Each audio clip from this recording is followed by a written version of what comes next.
If you have a hard time remembering the difference between perennials and annuals, this video is for you. Hey guys, my name is Jillian and I have a home in Langley, British Columbia. I started my garden about 6 years ago. I really started it about 9 years ago in our townhouse on our deck, and it was a small space, but I just had planters everywhere. But anyways, so let's talk about annuals versus perennials. A lot of people mix those up, and when I talk to people, one of the best reminders I give them usually is think the opposite of what it sounds like, because most people think that annuals keep coming back every year.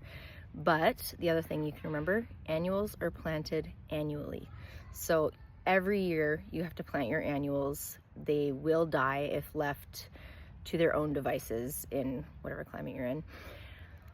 The cool thing about a lot of annuals is they will actually self-seed. So one of my favorite flowers, I have a perennial and an annual here to just kind of talk about it quickly. These are one of my favorite flowers, petunias. I counted last year, I think I had something like 60 petunia plants. Like it's ridiculous. It's like kind of a problem. But the really cool thing about those petunias is that over the years they have started they drop their seeds at the end of the season. So this is the first year that I've actually been collecting the seedlings and like moving them around my garden where they actually have space, because they mostly, I have them in planters, hanging baskets, rail side, or like the railing planters or whatever.